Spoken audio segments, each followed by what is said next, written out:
하나님께서 오늘 우리에게 주시는 말씀은 누가복음 23장 13절부터 25절까지의 말씀입니다. 제가 가진 성경 신약 성경 137페이지에 있습니다. 누가복음 23장 13절부터 25절입니다. 한 절씩 교독하겠습니다. 제가 먼저 읽습니다. 빌라도가 대제사장들과 관리들과 백성들을 불러 모으고 이르되 너희가 이 사람이 백성을 미혹하는 자라 하여 내게 끌고 왔노라. 보라, 내가 너희 앞에서 신문하였으되 너희가 고발하는 일에 대하여 이 사람에게서 죄를 찾지 못하였고 헤롯이 또한 그렇게 하여 그를 우리에게 도로 보내었도다. 보라, 그가 행한 일에는 죽일 일이 없느니라. 18절입니다. 무리가 일제리 소리 질러 이르되 이 사람을 없이하고 바라바를 우리에게 놓아 주소서 하니 이 사람은 성중에서 일어난 밀란과 살인으로 말미암아 옥에 갇힌 자더라. 빌라도는 예수를 놓고자 하여 다시 그들에게 말하되 그들은 소리 질러 이르되 그를 십자가에 못 박게 하소서 십자가에 못 박게 하소서 하는지라. 빌라도가 세 번째 말하되 이 사람이 무슨 악한 일을 하였느냐 나는 그에게서 죽일 죄를 찾지 못하였나니 때려서 놓으리라 하니 그들이 큰 소리로 재촉하여 십자가에 못 박기를 구하니 그들이 소리가 이긴지라. 이에 빌라도가 그들이 구하는 대로 하기를 언도하고 그들이 요구하는 자 곧 밀란과 살인으로 말미암아 옥에 갇힌 자를 놓아주고 예수는 넘겨주고 그들의 뜻대로 하게 하니라. 아멘. 옆에 분들 인사하겠습니다. 주님의 사랑으로 사랑합니다. 네. 눈에서 하트가 뿅뿅 떨어져야 되는데 네, 눈에 하트를 뿅뿅 떨어뜨리시면서 다시 하겠습니다. 주님의 사랑으로 사랑합니다. 네, 감사합니다. 오늘 애석하기도 오지 못하신 분들도 계시고 어쨌든 함께 또 예배했으면 좋겠고요. 또 온라인으로 함께 예배하는 우리 모든 성도님들에게도 동일한 은혜가 있기를 소망합니다. 어느 날 전갈 아시죠? 전갈이 강을 건너야 할 일이 생겼습니다. 근데 전갈은 헤엄을 못 쳐요. 근데 강을 건너야 하는데 헤엄을 못 치는데 이렇게 보니까 옆에 개구리가 있는 겁니다. 그래서 개구리를 부탁했습니다. 강을 건너게 해달라. 그러니까 개구리가 전갈을 믿을 수가 없잖아요. 그래서 네가 나를 이게 도구로 쏘아 죽이지 않을 거라는 보장이 없지 않냐. 그러니까 전갈이 설득을 했습니다. 아니 내가 너를 쏘면 너도 죽고 나도 죽는데 내가 그럴 리가 있겠냐. 그러니까 개구리가 들어보니까 그럴듯하거든요. 그래서 그렇게 하기로 결정하고 등에 태워서 강을 건너기로 했습니다.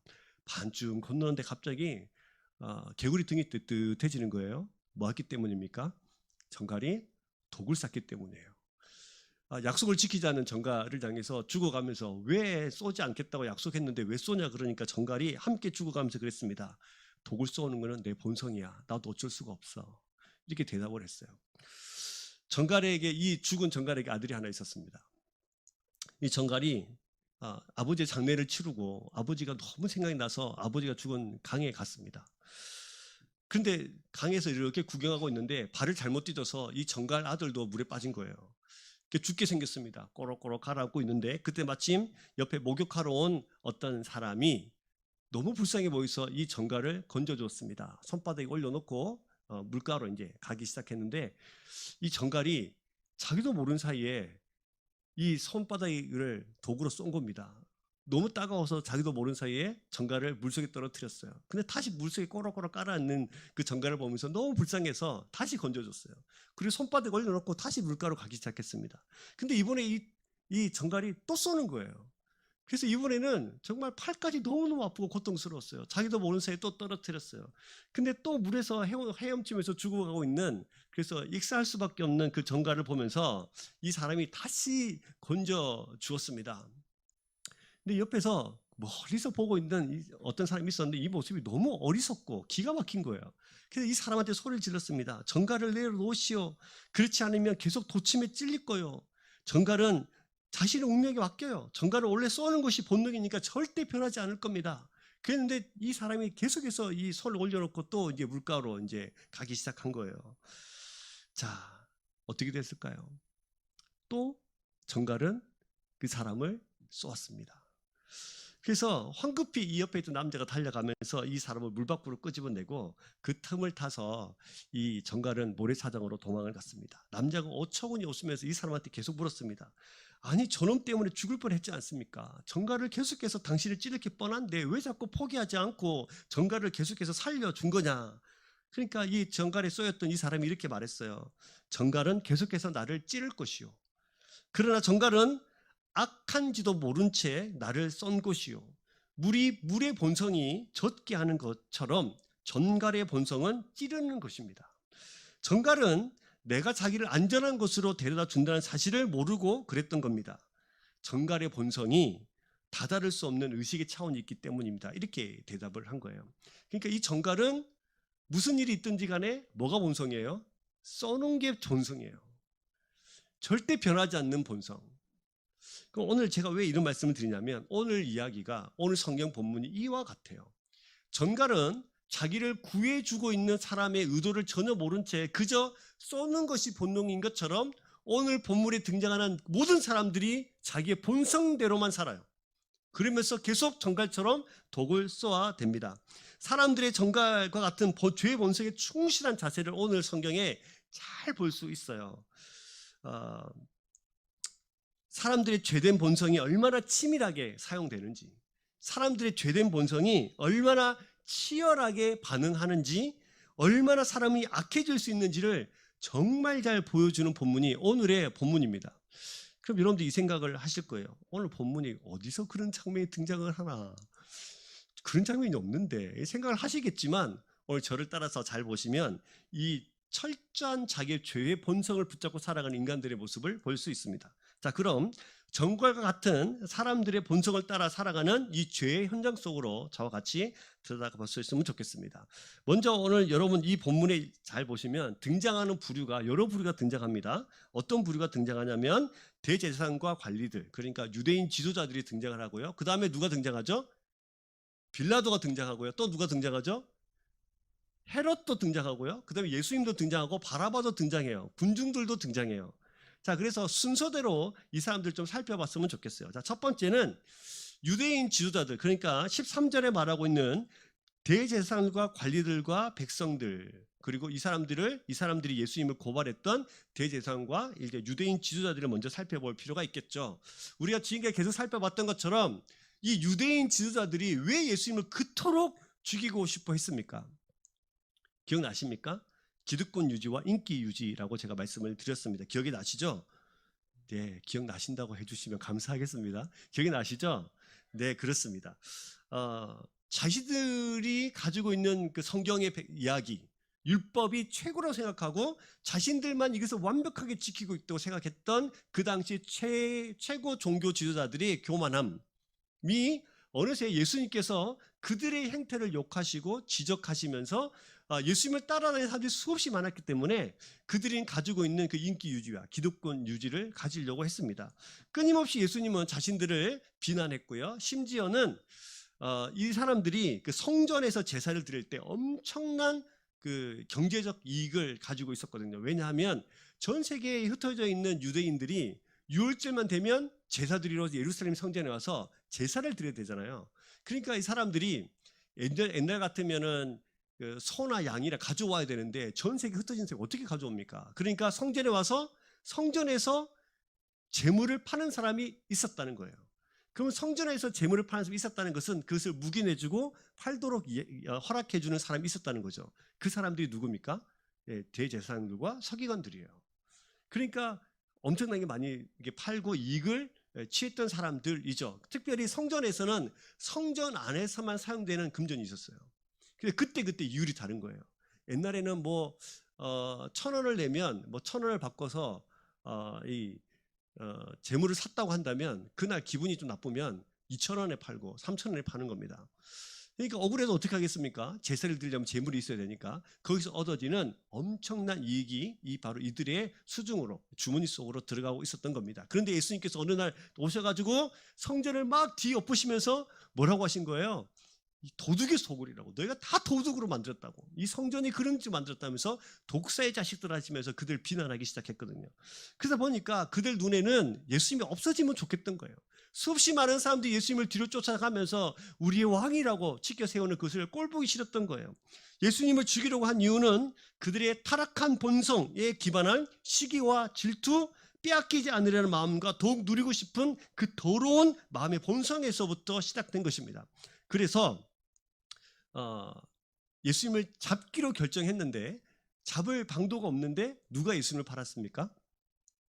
그쪽 가룟 유다가 겟세마네 동산에서 기도하실 때 예수님을 팔았습니다. 그리고 그 밤에, 그 새벽에 베드로가 예수님을 3번 부인할 그때 예수님은 그들을 통해서 재판을 받으시고 사형 선고를 받으세요.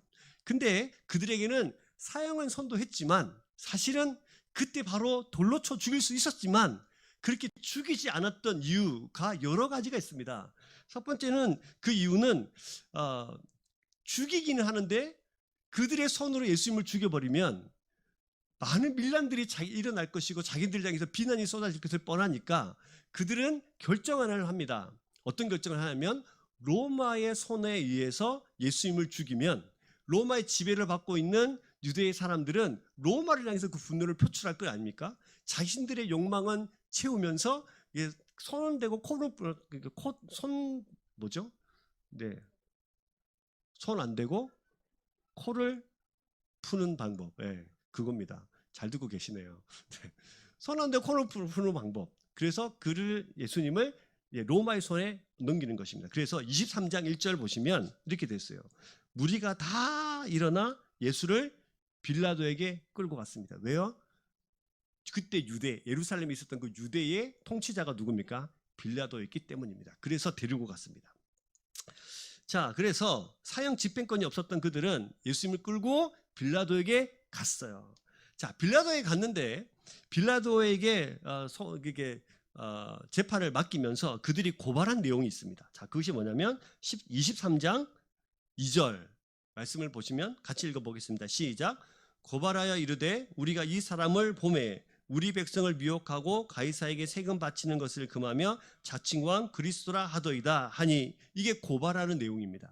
고발하는 내용 이중을 보시면 3가지가 있어요. 첫 번째, 우리가 이 사람을 보매 우리 백성을 뭐하고? 미혹하고 첫 번째입니다. 두 번째 고발 내용이 뭡니까? 가이사에게 세금 바치는 것을 금하고. 세 번째는 뭐죠? 자칭 왕 그리스도라 하더이다. 이 3가지가 빌라도에게 예수님을 끌고 가서 고발한 내용입니다. 근데 잘 보시면 예수님을 겟세마네 동산에서 가룟 유다의 배반을 위해서 예수님을 잡아갔을 때 그들이 제사장이 가슴을 찢으면서 사형을 선고한 이유가 뭐냐면 신성모독입니다. 예수님께 묻습니다. 네가 하나님의 아들이라고 했는데 그게 맞냐? 그러니까 그렇다, 네가 말했다, 내가 하나님의 아들이라고 말했어요. 그러니까 그들 입장에 봤을 때는 어떻게 네가 하나님의 아들이 될 수 있냐라고 말하면서 이건 신성모독이다 하면서 사형을 선고합니다.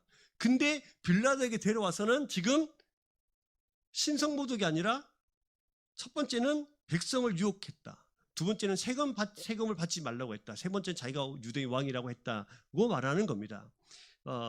첫 번째 백성을 유혹하다는 것은 세상을 어지럽게 하고 백성을 미혹하여서 속인다는 뜻입니다. 그래서 자기의 유익을 추구한다는 뜻이죠.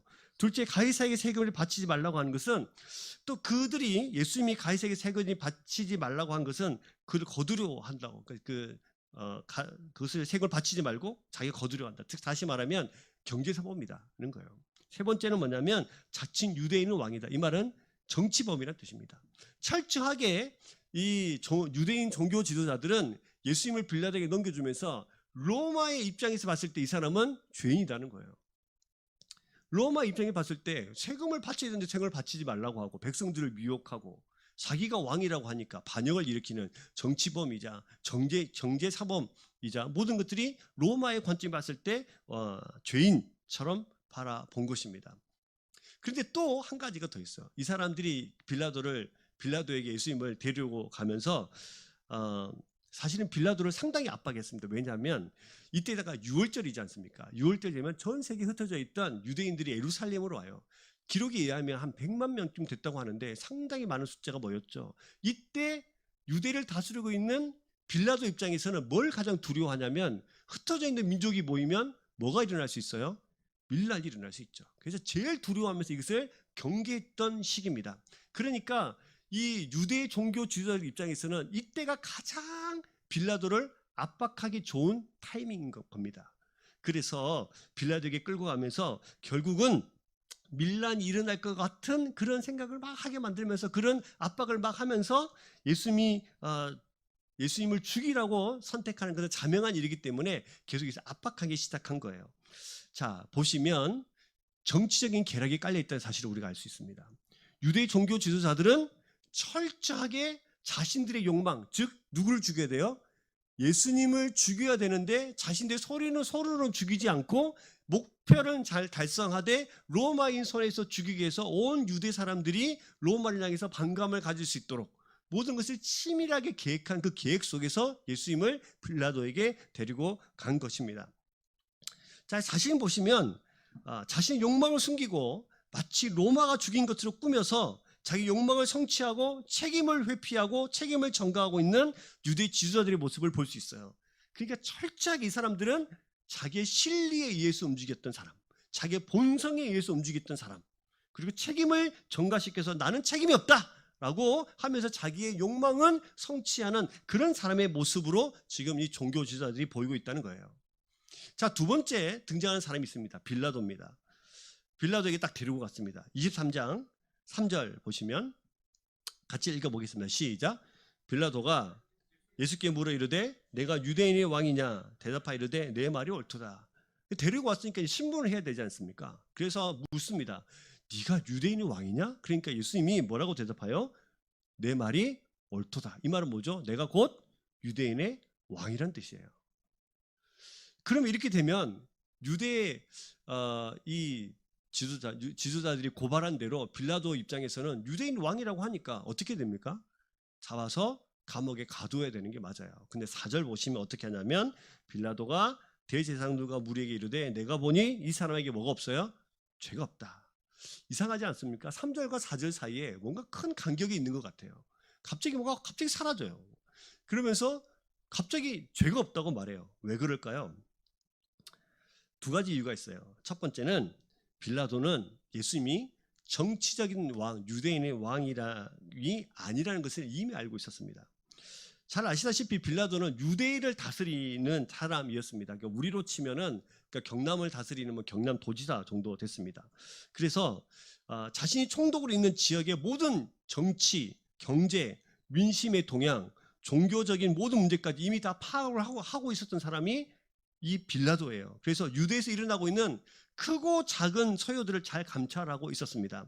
그래서 빌라도는 아마도 예수님에 대해서 이미 정보를 다 알고 있었어요. 그래서 빌라도가 바보가 아니었기 때문에 빌라도는 이 사람이 로마에 반역을 할 사람인지 아닌지를 이미 알고 있었던 사람이에요. 그래서 그냥 묻는 겁니다. 네가 유대인 왕이냐? 그렇다. 그럼에도 불구하고 이 사람은 뭐가 없어요? 죄가 없다고 판단하는 것입니다. 두 번째, 빌라도가 이렇게 말한 것은 유대인들을 너무 잘 알고 있었기 때문이에요. 왜냐하면 유대인들은 절대로 로마에 충성할 사람들이 아니에요. 지금 유대인은 로마의 지배를 당하고 있잖아요. 근데 지배당하는 사람들이 침략자들에게 충성할 일은 없지 않습니까? 그래서 자신들의 손으로 로마에 반역한 사람을 이 같은 공동의 적을 두고 있으면 같은 편이 돼야 되는데, 그렇죠? 예수님을 로마에 반역한 사람이라 갖다가 이제 넘겨주는 것이죠. 빌라도는 사실은 유대인들의 계략을 눈치챘어요. 그리고 자기가 빠져나갈 구멍을 찾기 시작했습니다. 야, 이 사람들이 왜 이 예수란 사람을 나한테 데려왔는지를 빌라도는 직감적으로 알고 있었던 거예요. 그래서 가만히 보니까 어떻게 하지라면서 머리가 막 바쁘게 움직이기 시작했습니다. 근데 마침 5절을 보시면 23장 5절 보시면 같이 읽을까요? 시작. 더욱 강하게 말하되 그가 온 유대에서 가르치고 갈릴리에서부터 시작하여 여기까지 와서 백성들을 소동하게 하나이다. 어디 사람이라고 말하는 겁니까? 갈릴리 사람이라고 말한 거예요. 지금 여기는 유대 지역이에요. 근데 이 사람이 예수님이 갈릴리 지역 사람이에요. 이러니까 갑자기 이 빌라도가 눈이 번쩍 뜨이면서 솟아날 구멍을 찾은 겁니다. 왜냐하면 그때 마침 갈릴리 지역을 다스리고 있었던 헤롯이 예루살렘에 와 있었거든요. 예루살렘은 유대 지역입니다. 그러니까 갈릴리 지역을 다스리고 있는, 예를 들면 부산시장 정도 되는 사람이 지금 경남에 와 있는 거예요. 그래서 유대 갈릴리 지역이 다스리거든 헤롯이라는 사람이 어디 와 있어요?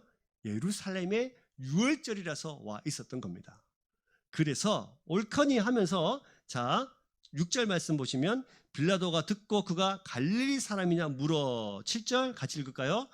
헤롯의 관할에 속한 줄을 알고 헤롯에게 보내니 그때 헤롯이 예루살렘에 있더라. 자기 손으로 이게 피 묻히기 싫은 겁니다. 그래서 누구한테 보냅니까? 헤롯한테 보냅니다. 헤롯은 어디의 총독이라고요? 갈릴리 지역 다스리는 사람이거든요. 근데 자기 지역에 지금 와 있는데 지금 자기한테 맡겨진 이 행정소송을 그 사람한테 이송시키고 있는 거예요. 뭐 하기 싫은 거죠? 자기 손에 피 묻히기 싫은 거예요. 이렇게 철저하게 빌라도조차도 자기의 욕망 그리고 소선할 구명, 자기의 본성에 의해서 지금 책임을 전가하면서 그렇게 치열한 정치적 계략과 판단에 의해서 지금 계산해서 움직여가고 있습니다.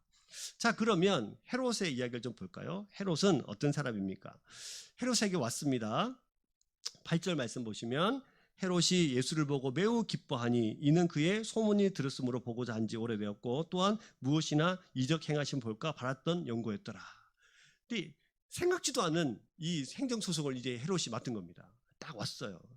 헤롯은 괴팍했고 감정적인 사람입니다. 아시죠?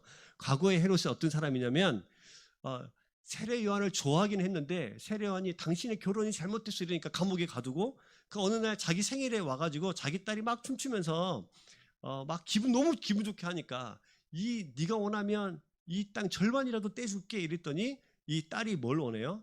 세례 요한의 목을 달라고 하죠. 그러니까 목을 쳐서 쟁반에 담았다 갖다 준 사람이 이 헤롯입니다. 그러니까 이 헤롯이 아주 괴팍하고 감정적인 사람이고 상황 판단이 조금 흐린 사람인 것 같기도 해요. 그러나 헤롯은 예수님에 대한 소문을 많이 들었기 때문에 오래전부터 예수님을 보고 싶어 했습니다. 그래서 예수님이 왔습니다. 좀 더 정확하게 말하면 예수님을 만나면 그 기적의 이야기들이 많이 들었기 때문에 그 기적을 보고 싶어 했어요. 근데 이것저것 막 묻는데 아무 대답도 하지 않는 겁니다. 예수님께서. 그 옆에 있었던 이 사람들이 이 고발했던 이 사람들이 계속 이것저것 이야기하면서 막 예수님을 계속 고발합니다. 근데 예수님을 아무 말 하지 않자 헤롯은 역정을 내면서 그때 군인들에 의해서 예수님을 업신여기고 희롱하면서 옷을 벗긴 후에 왕이 입었던 자주색 빛나는 옷을 입혀서 다시 빌라도에게 내보냅니다. 빌라도는 사실 이것을 보면서 알았죠. 헤롯도 알았습니다. 유대인의 계략이다. 그래서 지금 우리 로마를 이용하고 있는 것이다 를 둘 다 알았습니다. 그래서 12절 보시면 재밌는 본문이 등장하는데요. 12절 보시면 이렇게 되어 있어요. 같이 읽을까요? 헤롯과 빌라도가 전에는 원수였으나 당일에 서로 친구가 되니라. 서로 서로 원수로 막 살아가던 사람들이 이때 마음이 하나가 된 거예요. 지금 그 유대인들이 자기들을 지금 로마를 지금 아주 위험에 빠뜨리려고 하고 있다는 것을 알았던 것이죠. 자, 그래서 다시 빌라도에게 왔습니다. 그래서 오늘 이제 본문으로 들어가 보시면 철저하게 유대인 종교 지도자들도 자기의 욕망과 욕심과 본성에 의해서 움직여가고 빌라도 또한 그랬고 헤롯도 그랬습니다. 그래서 다시 빌라도에게 이 예수님이 손에 쥐어졌습니다. 아무리 생각해도 예수님에게는 죄를 찾지 못했습니다. 그들의 손에 피를 묻히기 싫었습니다. 어떻게 해서 이 책임을 지지 않으려고 했습니다. 그래서 14절, 15절, 16절을 보시면 14절 이 사람에게서 죄를 찾지 못했다. 15절 그들을 도로 보내었도다. 그가 행한 일은 죽일 일이 없다. 16절 때려서 놓겠다. 이렇게 이야기한 겁니다. 죽일 일이 없다. 죄인이 아니다. 때려서 좀 내보내면 안 되겠냐. 때려서 내보낸다는 뜻이 뭐냐면 그냥 풀어주면 유대인들의 원성이 자제할 거 아니에요. 그러니까 최소한의 어떤 것들을 해야 되니까 때려서 내보내기로 한 겁니다. 그래서 때려서 보낸다는 뜻은 여러 가지 의미에서 이 빌라도한테 너무 좋은 거예요. 왜냐하면 손에 피 묻히지 않아도 되고 책임을 면할 수도 있고 내보내면 자기의 역할은 다 하고 그러나 통치와 다스리는 자로서의 역할은 충분히 하는 그런 위치에서 자기가 할 수 있었던 최선의 방법입니다. 채찍형을 가한 거예요. 여러분 아시다시피 그때 채찍에는 끝에 뭐가 달려 있냐면 뼈조각이나 쇠조각이 붙어 있었어요. 아주 날카로운. 그래서 탁 치면은 이 살에 박힙니다. 그리고 탁 떼면 어떻게 되죠? 살점이 후두둑 떨어지면서 피가 낭자되고 흘러 넘칩니다. 이것을 예수님께서 채찍을 탁 맞으신 거예요. 이렇게 하면 빌라도의 생각에는 사람들이 불쌍히 여기겠다는 생각을 한 거예요. 동정을 일으키겠지. 그때 유대 유월절이 되면은 죄인 한 명을 풀어주는 관습이 있었는데, 그래서 그 동정심에 의해서 저렇게 맞아서 피 흘리고 쓰러져가는 예수를 보면서 군중들이 예수님을 풀어줄 것이다라고 생각을 했습니다. 그러나 이 의도를 이 모든 사람들이 알고 있었던 것처럼 이 군중들의 반응은 성경은 이렇게 막 기록을 하고 있죠. 자, 21절 말씀을 보시면, 자, 23장 21절 말씀을 보시면 어떻게 됐습니까? 그들이 그죠? 네, 소리 질러 이르되 십자가에 못 박게 하소서. 십자가에 못 박게 하소서. 무슨 소리입니까? 뭘 지금 살려줍니까? 절대로 안 됩니다. 때려서 십자가에 못 박여 죽게 하소서. 십자가에 못 박여 죽게 하소서. 두 번이나 말해요. 백성들은 참 고집스러웠죠. 당시 세계에서 가장 뛰어난 법을 가진 로마와 그 법을 집행하는 로마의 대표자로서 빌라도는 살리고 싶었어요. 왜냐하면 자기 손에 피 묻히기 싫었으니까. 진짜 죄가 없어서 살려주고 싶은 마음이 아니라 자기가 책임지기 싫었기 때문이에요. 빌라도는 당신이 뭐라고 하든 간에 이 사람은 죄가 없다고 3번이나 이야기하면서 어떻게 풀어주려고 가진 노력을 다했어요. 그러나 백성들은 끊임없이 이야기합니다. 십자가에 못 박혀 죽게 하라고. 십자가에 못 박혀 죽게 하기를 요구하기 시작했어요. 그들이 외치는 예수님을 죽이고자 하는 확고한 의지가 있었습니다. 결론은 어떻게 된다요? 결론은 23절을 보시면 이렇게 결론이 납니다. 그들이 큰 소리로 재촉하여 십자가에 못 박기를 구하니 그들의 소리가 이긴지라. 결국 어떻게 결론이 났다는 얘기입니까? 십자가에 못 박혀 죽이기로 결단했다는 거예요. 왜 그랬을까요? 이 부분을 마태복음에는 조금 더 자세하게 설명을 하고 있는데, 마태복음 27장 24절에는 이렇게 설명을 하고 있어요. 자, 같이 한번 띄워주시고요. 같이 읽어보겠습니다. 시작. 그러므로 누구든지 나의 말을 듣고 행하는 자는, 네, 저 7장이라고 되어 있는데 27장인데 7장이라고 되어 있네요. 제가 27장 읽어드릴게요. 27장 24절은 빌라도가 아무 성과도 없이 도리어 밀란이 나려는 것을 보고 물을 가져다가 무리 앞에서 손을 씻으며 이르되 이 사람의 피에 대하여 나는 무죄하니 너희가 당하라. 다시 말하면 빌라도가 아무 성과도 없이 도리어 밀란이 일어날 것 같았어요. 마태는 이렇게 설명한 겁니다. 백성들이 소리 지르서 십자가에 못 박혀 죽게 하소서 막 이렇게 소리 지를 때 마치 뭐가 일어나는 것처럼, 밀란이 일어나는 것처럼. 그러니까 빌라도는 뭘 제일 두려워했다고요? 밀란이 일어나는 것을 두려워했어요. 그래서 어쩔 수 없이 그들의 요구를 들어주기로 하면서 물을 가져다 손을 씻으면서 나는 죄가 없다, 니네가 다 당하라 하면서 책임을 전가합니다. 네가 당하라. 어디서 들어본 것 같지 않습니까? 네가 당하라. 가룟 유다가 회개하면서 찔려가지고 다시 대제사장들 찾아와가지고 음삼식 다시 주면서 다시 물으자고 했을 때 무슨 소리고? 누가 당하라? 네가 당하라. 지금 이 빌라도도 그 백성들 향해서 누가 당하라? 네가 당하라. 뭐하고 있죠? 책임 전가, 책임 회피하고 있어요. 백성들이 이랬던 사람들이죠. 근데 여기서 질문 하나가 생깁니다. 여러분, 며칠 전에 예수님께서 예루살렘 성에 오실 때 이 백성들은 뭐 했어요? 따라다녔죠. 그리고 예수님이 예루살렘에 입성하실 때 종려나무까지 막 흔들면서 낙이 타고 입성하신 예수님을 보면서 다윗의 자손 예수여 하면서 호산나 호산나 외쳤던, 찬양했던 사람들이에요. 근데 이 사람들이 지금 도리어 예수님을 향해서 뭐하라? 십자가에 못 박여 죽으라고 소리 지르고 있습니다. 왜 그럴까요? 왜 이런 일이 벌어졌을까요? 자, 이 부분을 마태복음에서 마태는 이렇게 기록을 해놨어요. 마태복음 27장 20절을 보시면 같이 읽겠습니다. 대제사장들과 장로들이 무리를 권하여 바라바를 달라 하게 하고 예수를 죽이자 하게 하였다라고 기록을 해놨어요. 그러니까 이 백성들을 충동한 사람들이 있었다는 거죠. 그 사람이 누굽니까? 대제사장과 장로들, 즉 유대 종교 지도자들이었다는 거예요. 잘 보시면 이 마태복음에 이게 잘 기록을 해놨는데 이 대제사장들은 가는 곳마다 예수님을 책잡으려고 했습니다. 그때마다 전문 거짓말하는 자들을 샀어요. 매수한 거죠.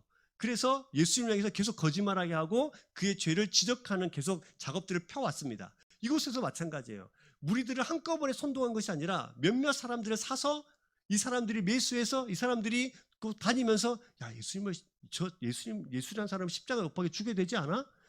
바라바를 살려야 되지 않아? 이러면서 막 여론을 형성한 겁니다. 그래서 충동질을 당하고 이 백성들은 누구를 달라고? 바라바를 달라고. 그 누구를 십자가에 못 박여 죽여요? 예수님을 십자가에 못 박여 죽이게 하려고 한 겁니다. 이 사람들을 보시면 결국 성난 무리들은 군중 심리에서 무엇을 잘못하는지도 모른 채 충동질을 당하고 있는 거예요. 심지어 이 사람들이 뭐라고 하냐면 마태복음 27장 25절에 니네가 당하라라고 했을 때 이 사람들이 뭐라고 하냐면 백성이 다 대답하여 이르되 그 피를 우리와 우리 자손에게 돌릴지어다. 그래 우리가 책임질게 라고 백성들이 입으로 주장하고 있거든요. 그러니까 여러분 이 백성들은 어리석은 거예요. 충동질을 당하면서 철저히 자기의 이익에 의해서 움직여가는 사람들. 그러니까 오늘 등장하는 인물들을 쭉 보시면 종교 지도자들 자기 욕망대로, 본성대로, 빌라도 본성대로, 헤롯 본성대로, 군중들도 뭐대로? 본성대로 움직여서 철저히 자기의 이익에 의해서 움직이는 모습들을 보여줍니다. 마치 뭐처럼요? 전갈이 끊임없이 손에 올려놓고 물 밖으로 꺼내놓으려고 하는 그 사람을 계속해서 쏘았던 것처럼 이 사람들은 철저하게 자기의 본성대로 움직여가는 사람들이에요. 이 모습을 보면서 여러분 어떤 생각이 드세요?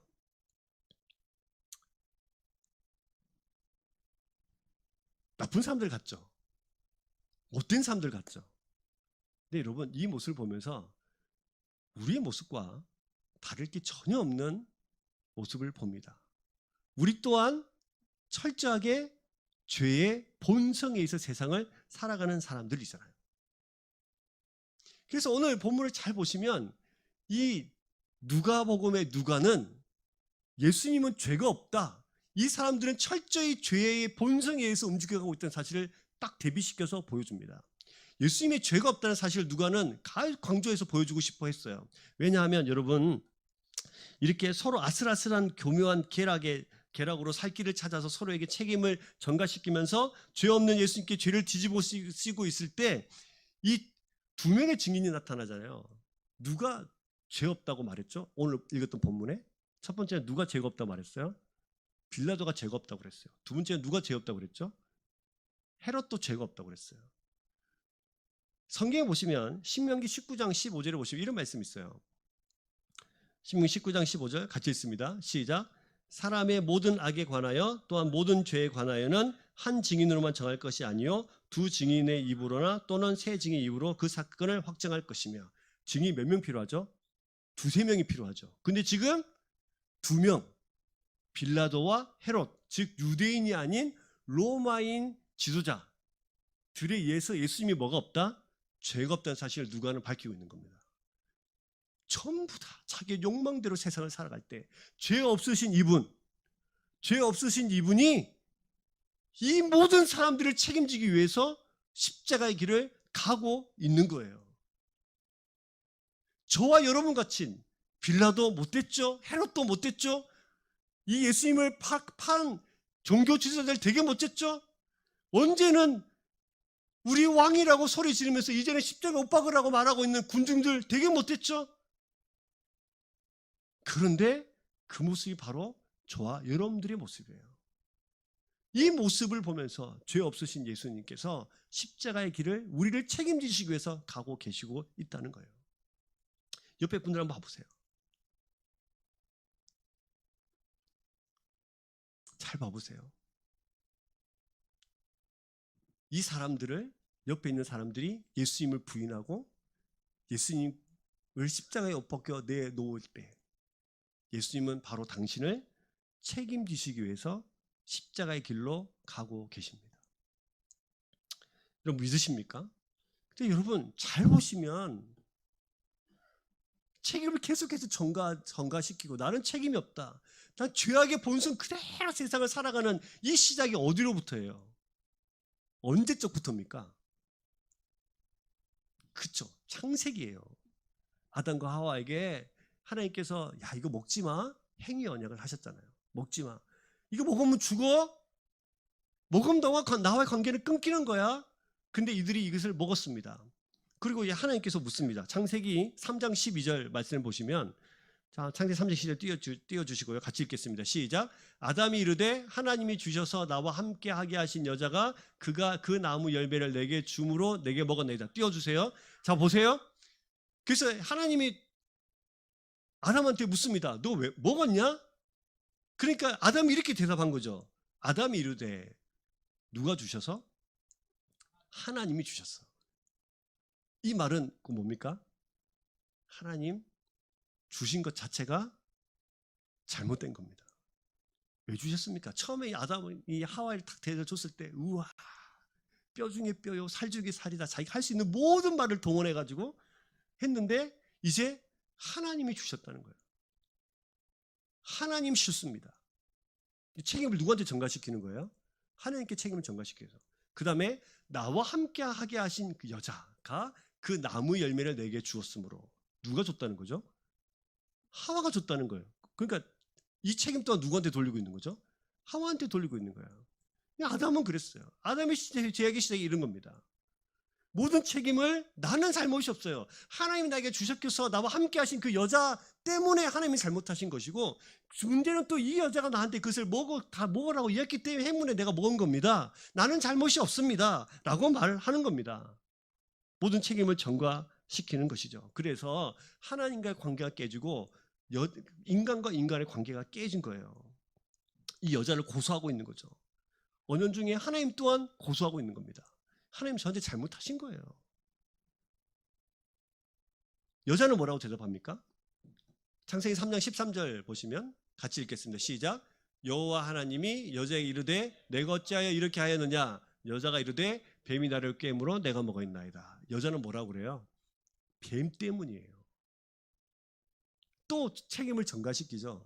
저는 잘못한 게 없어요. 뱀 때문이에요. 또 다르게 말하면 이 뱀을 누가 만들었죠? 하나님 만들었죠. 또 하나님 원망하는 거예요. 그리고 이 뱀이 나를 꿰물어 내가 먹었습니다. 자, 하나님의 다스림을 받아야 될 존재가 뱀의 형상을 입고 한 사단의 다스림을 받기 시작하자 모든 관계가 깨져버렸습니다. 다스려야 하는 존재와 사람과의 관계가 다 깨져버렸습니다. 그래서 이들이 죄를 짓고 난 뒤에 사람은 자기가 벌거벗고 있다는 사실을 깨닫고 부끄러워했어요. 그래서 나무로 옷을 지어 입히죠. 그리고 하나님은 이들에게 사람이 옷을 자기들이 이제 만들어서 입었잖아요. 나무 잎으로. 근데 하나님께서는 가죽 옷을 지어 입히십니다. 가죽 옷을 집어 입혔다는 것은 그 가죽을 남기는 동물이 어떻게 된다는 거죠? 죽어야 된다는 뜻이에요. 이때부터 이미 예수님은 창세기 때부터 예수 그리스도의 희생을 그림자로 모형으로 계속 우리에게 보여주고 계셨던 겁니다. 자, 말씀을 잘 보시면 책임을 계속 회피하고 죄를 지은 사람들이 책임을 회피하고 있는 그 모습, 그리고 여전히 신약에 와서도 여전히 종교 지도자와 빌라도와 헤롯과 군중들마저도 똑같이 아담과 하와처럼 내가 안 그랬다고, 저들이 그랬다고 라고 말하고 있는 그들의 모습을 보면서 똑같은 죄의 본성 속에 물들어 살아가고 있다는 사실을 우리에게 보여줘요. 그런데 그 모든 것들을 책임지시기 위해서 예수님께서 그 길을 가고 계셨던 것이죠. 사랑 여러분, 희생 제물이 된 어린 양, 그의 가죽으로 아담과 하와의 부끄러운 삶이 가라진 것 같이 죄의 본성을 철저하게 가리는 예수 그리스도의 죽음이 지금 십자가 길을 예수님께서 가고 있다는 사실을 우리 성경 우리에게 보여줍니다. 사랑하는 여러분, 이 종교 지도자들과 빌라도와 헤롯과 군중의 모습이 바로 저와 여러분 모습 아닌가요? 이렇게 아직도 우리는 날마다 죄의 모습 속에서 살아가고 있는 사람들은 아닌가요? 그럼에도 불구하고 우리가 지금 여전히 예배하고 하나님께 살아 숨 쉴 수 있는 이유는 우리를 위해서 누가요? 예수님께서 십자가의 길을 가시면서 우리의 부끄러운 그 모든 죄의 본성을 가려주셨기 때문입니다. 믿으십니까? 자, 오늘 본문을 통해서 우리가 보아야 될 그런 부분이에요. 그들이 막 말해요. 바라바를 살려달라고요. 바라바는 어떤 사람일까요? 자, 이제 여러분이 바라바가 한번 돼봅시다. 바라바는 오늘 본문에서 말하는 대로 이런 사람이에요. 자, 보세요. 25절을 보시면 이렇게 돼 있어요. 자, 누가복음 23절 25절 같이 있습니다. 시작. 그들이 요구하는 자 곧 밀람과 살인으로 말미암아 옥에 갇힌 자를 놓아주고 예수는 넘겨주어 그들의 뜻대로 하게 하니라. 자, 그럼 바라바는 어떤 사람입니까? 밀란과 살인, 죄인이에요. 그죠? 진짜 나쁜 사람이잖아요. 근데 이 사람을 놓아달라고 말해요. 놓아줘라. 근데 여러분, 자, 이렇게 한번 생각해 봅시다. 여러분이 바라바라면, 바라바는 이런 거죠. 아, 이제 내가 사형 선고도 받았고 언제 죽을지 모르고 죄의 수를 관리하는 사람들이 와서 바라바 이렇게 하면 그냥 가서 뭐 하는 거예요? 죽는 거예요. 바라바라 이름의 뜻을 아십니까? 예, 바라바. 뭡니까? 나만 바라봐. 바라바는 하나님의 아들이란 뜻이에요. 바가 이제 아들이란 뜻이거든요. 이 사람이 죄를 가지고 세상을 살아갔던 사람이에요. 근데 여러분, 이 사람이 사형을 언도받고 죽어야 했습니다. 사람들이 막 주장하죠. 바라바를 살려주라고. 차라리 누굴 죽이라고.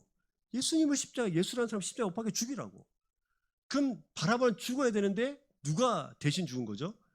예수님이 대신 죽은 거예요. 자기는 죽음을 기다리고 있는데 갑자기 옥문이 팍 열리더니 바라바 나와 이런 거야. 바라바 입장에서는 야, 죽었다, 이제 큰일 났다, 이제 내 인생 끝나는구나 생각했는데 갑자기 풀어주는 거예요. 이게 뭔 일이지? 죽어야 되는데 갑자기 내가 살아났네? 이게 뭔 일이지? 갑자기 감옥 안에서 밖으로 나오자 햇살이 보이고 사람들의 소리가 들리기 시작했어요. 웅성웅성 되면서 사람들이 막 몰려가기 시작했습니다.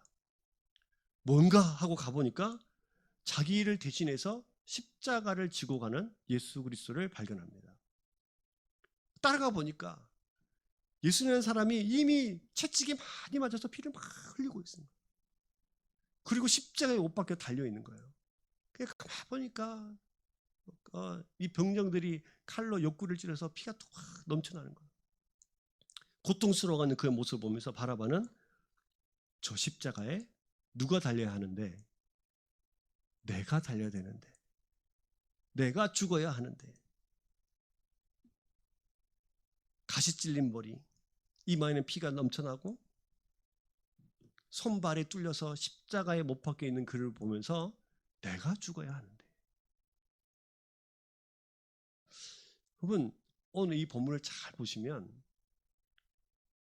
모두 다 자기의 죄의 본성대로 살아가고 있는 그때에 예수님만 홀로 하나님의 백성들을 책임지면서 그 길을 뚜벅뚜벅 걸어가고 있는 예수님의 모습을 볼 수 있습니다.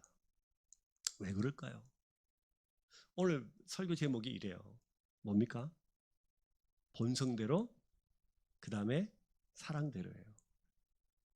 요한 1서에 보면 이렇게 기록을 해놨어요. 하나님은 사랑이시라. 하나님 백성들 너무너무 사랑하셔서 저와 여러분들을 구원해 내기 위해서 그 사랑의 모습으로 우리를 대하고 계시는 거예요. 근데 사람들은 죄악의 본성대로 세상을 살아가고 있어요. 여러분, 이 바라바가 죽어야 되는데 살아나는 것처럼 우리도 죽어야 하는데 살아나는 줄 믿으시길 주의 이름으로 축복합니다. 우리를 대신해서 십자가에 못 박혀 돌아가신 그 예수 그리스도의 대신된 죽음이 있기 때문에 우리가 하나님을 향해서 소리 지를 수 있고 예배할 수 있는 주님의 백성이 된 것입니다. 바라바가 바라보면서 예수님이 십자가에 못 박혀 돌아가시는 그 모습을 보면서 아, 저 자리는 내 자리인데 라고 생각했던 것처럼 예수님이 십자가를 보면서 저 자리는 누구의 자리예요? 나의 자리라는 사실을 기억하셔야 돼요. 오늘도 우리는 여전히 우리의 죄악된 모습으로 세상을 살아가요. 날마다 불순종하고 날마다 하나님을 거스르고 날마다 내 고집대로 내 뜻대로 살기를 얼마나 소망하는지, 내 계획을 성취시키기 위해서 어떤 방법이라도 선택을 하고요, 내 계획대로 되지 않으면 얼마나 분노를 표출하는지, 내가 하면 뭐든지 이유가 있고 남이 하면 뭐든지 다 잘못된, 이것을 요즘 말로 뭐라고 하죠? 내로남불이라고 하죠. 내가 하면 로맨스, 남이 하면 불륜. 나는 다 이유가 있고 네가 하면 다 잘못됐다. 뿐만입니까? 나는 뭐든지 이유가 있고 당신은 늘 잘못된 나 중심의 사람, 음란하고 비열하고 악하고 무엇보다 내 본성대로 하나님을 판단하고 하나님을 다스리는 받는 것, 하나님 품 안에 거하는 것이 오히려 답답하고 어리석게 사는 것처럼 보이면서 하나님을 섬겨도 내 방식대로 섬기며 살아가는 모습이 바로 저와 여러분들의 모습 아닙니까? 오늘 성경에 나타난 종교 지도자와 빌라도와 헤롯과 군중들의 모습이 바로 똑같이 우리들의 모습이에요. 죽어야 하는 사람들, 바로와 같이 죽어야 되는 사람들, 그러나 우리는 살아난 사람들인 줄로 믿습니다. 여러분, 이것이 우리는 반드시 기억할 필요가 있어요. 질문 하나 해볼까요? 여러분, 이번 주에도 여러분들의 본성대로 우리가 사셨습니까? 맞죠? 화도 잘 내고 분도 잘 내고 내 생각대로 안 되면 어찌 그리 화가 나는지, 그죠? 왜 사람들은 다 나에게만 잘못하는 것인지, 나는 잘못한 게 한 개도 없는데 남들이 다 나한테 잘못한 거잖아요. 그렇죠? 이번 한 주간도 원망과 불평으로 쏟아놓으면서 사셨습니까? 내 계획대로 사람을 움직이려고 했습니까? 우리는 거룩한 척 하면서 손도 안 대고 피를 보려고 하는 그런 잔인한 삶을 살아오지는 않으셨나요? 바로 저와 여러분들의 모습이 똑같은 그들의 모습과 닮아 있습니다. 그래서 우리는 은혜가 필요합니다. 그래서 우리는 우리의 본성을 덮고도 남을 만한 하나님의 은혜가 필요합니다. 그래서 우리는 우리 힘으로 세상을 살지 않고 하나님의 은혜로 세상을 살아가야 되는 사람들인 줄로 믿습니다. 그래서 우리에게는 이 말씀이 있어요. 말씀 같이 한번 볼까요? 마지막으로 이 말씀 같이 한번 보십시다. 이사야 53장 5절과 6절에는 이렇게 설명하고 있습니다. 같이 읽겠습니다. 시작. 그가 찔림은 우리의 허물 때문이요 그가 상함은 우리의 죄악 때문이라. 그가 징계를 받음으로 우리는 평화를 누리고 그가 채찍에 맞음으로 우리는 나음을 입었도다. 6절요. 우리는 다 양 같아서 그릇 행하여 각기 제 길로 갔거늘 여호와께서는 우리 모든 죄악을 그에게 담당시키셨도다. 이 모습이 딱 오늘의 본문의 모습이에요. 그가 찔림은 우리의 허물 때문이요 죄악의 본성 때문이에요. 그가 상함은 우리의 죄악 때문이고 그가 대신 징계를 받음으로 우리가 뭐를 누리고? 평화를 누리고 그가 채찍에 맞음으로 우리는 나음을 입는, 우리는 다 양 같아서 그 각기 제 길로 가는, 자기 원하는 대로 욕망대로 세상을 살아가는, 그래서 죽어야 되는데 예수님께 그 모든 것을 담당시켜서 우리를 살려놓는 그런 삶으로 우리가 은혜 가운데 살아가는 사람들인 줄로 믿습니다. 자, 그래서 여러분들에게 누가 필요합니까? 예수님이 필요해요. 근데 너무 감사하게도 이미 예수님께서 이 모든 것을 다 해놓으셨어요. 감사합니까? 안 감사합니까? 감사하죠. 이것을 믿는 자에게 선물이 있어요. 뭡니까? 구원을 선물로 주십니다. 그럼 이것을 믿으셔야 됩니다. 잘 안 믿기죠? 네, 근데 하나님께서 믿음을 주십니다. 이 놀라운 은혜가 오늘도 저와 여러분들의 삶 가운데 흘러 넘치고 있습니다. 그래서 우리는 예배할 수 있고 감사할 수 있고 기도할 수 있게 되는 것입니다. 사랑 여러분, 옆에 분들에게 같이 한번 축복하시면서 저를 따라 해보실까요? 너는 참 좋겠다. 다시 한번 해볼까요? 너는 참 좋겠다. 왜요? 왜 좋아요? 그렇죠. 예수님 우리를 사랑으로 대하시기 때문이에요. 본성으로 살아가는 우리들의 삶을 그 사랑으로 덮어놓으셔서 모든 허물을 없다고 말씀해 주시기 때문이에요. 죄악의 본성으로 생각하는 것이 악하고 행동하는 것이 악하고 모든 것이 내 중심적으로 생각하는 저와 여러분들의 삶 가운데에 그럼에도 불구하고 우리가 옆에 사람을 봐도 아우 지긋지긋해. 우리가 옆에 사람을 봐도 또 지적할 것이 너무 많은 우리들인데 심지어 하나님의 눈으로 우리를 보면 지적할 것이 얼마나 많겠습니까? 그럼에도 불구하고 그 모든 죄를 예수 그리스도의 피로 덮어주셨던 그 은혜가 바로 저와 여러분들이 받은 은혜인 줄로 믿습니다. 그래서 여러분 우리가 나는 죽고 그가 살아야 되는데 그가 죽고 내가 살았다는 사실을 반드시 기억하셔야 됩니다. 오늘도 그 놀라운 하나님의 은혜 잊지 않고 기억하여서 살아가는 저와 여러분 되시기를 주의 이름으로 축복합니다.